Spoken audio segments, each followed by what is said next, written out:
Jadi semua obat, kata Syekh Abdul Qadir Jailani, terletak dalam penyerahan diri di hadapan Allah. Memutus kausalitas, mengosongkan diri dari Tuhan-Tuhan selain Tuhan Al-Haq. Terapi yang manjur terletak dalam pengesaan Allah menurut hati, bukan lisan. Tauhid dan zuhud, keduanya tidak ada dalam tubuh atau lisan. Tauhid terletak dalam hati, zuhud dalam hati, makrifat dalam hati, takwa dalam hati, pengetahuan tentang Allah di hati, cinta Allah dalam hati, dekat dengannya juga dalam hati.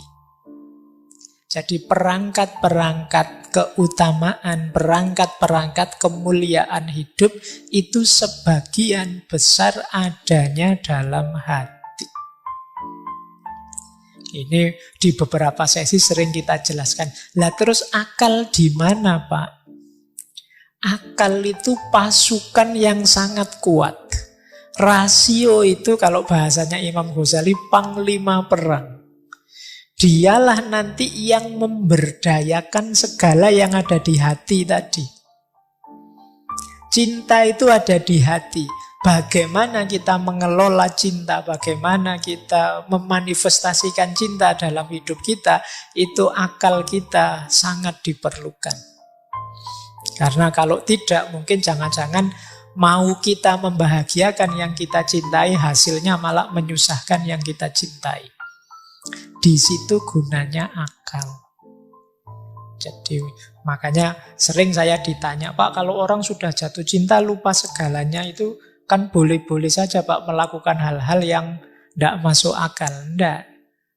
Jadi mencintai, jatuh cinta itu satu hal, bagaimana kita menjalankan, mewujudkan ideal-ideal cinta itu hal yang lain. Maka teman-teman juga harus pintar melakukan manajemen cinta. Kalau bahasanya Erich Fromm dulu namanya seni mencintai. Seni mencintai ya, bukan seni bercinta ya, karena kalau bahasa Indonesia seni bercinta itu maksudnya beda. Seni mencintai. Bagaimana mencintai yang bertanggung jawab. Bagaimana mencintai yang tidak merusak. Baik yang dicintai maupun kita yang mencintai. Mengapa kok kita yang mencintai jangan rusak? Lah kalau kita rusak nanti yang mencintai siapa? Yang menghidupkan cinta siapa?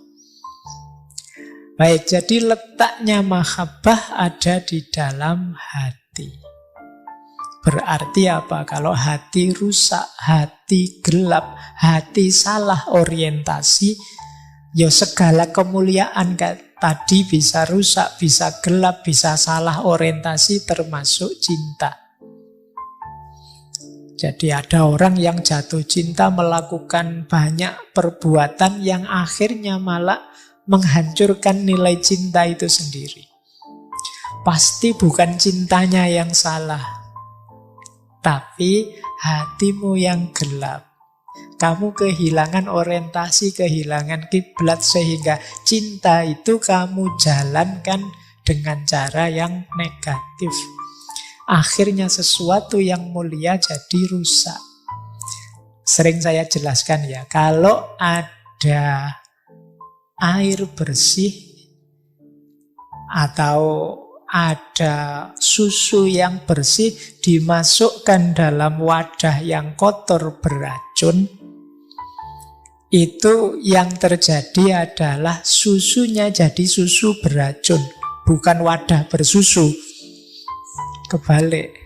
Jadi kalau ada wadah yang kotor dan beracun diberi susu yang bersih, pasti susunya jadi kotor. Hati kita juga begitu, dia tempat bersemayamnya cinta. Kalau hatinya rusak, kotor, keruh, beracun, diisi cinta yang mulia, yang suci, hasilnya kayak susu tadi.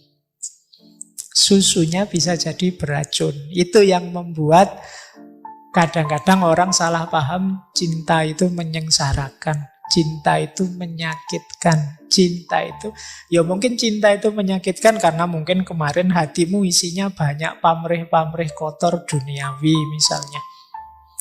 Masuk Pak, saya sakit sekali Pak. Saya pacaran itu berapa tahun, pegang tangan aja belum dapat misalnya. Pikiranmu ke situ terus. Akhirnya kamu sakit sendiri, salahmu dewe, targetmu ke sana. Nah mungkin sama Allah juga begitu. Saya itu sebenarnya ingin dekat cinta sama Allah, tapi saya berdoa tidak dikasih-kasih Pak.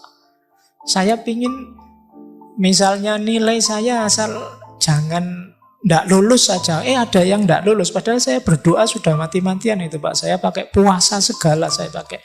Ternyata tetap terancam DO saya. Di mana Allah ini? Ya misalnya nulis, isimu, batinmu, wadahmu memang keruh. Kamu isi cinta, cintanya jadi ikut keruh.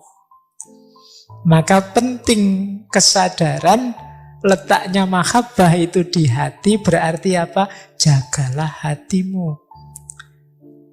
Jernihkan hatimu agar kalau cinta masuk, dia tetap dalam kemuliaan kejernihannya. Karena kalau tidak, itu tadi, barang baik bisa jadi kotor.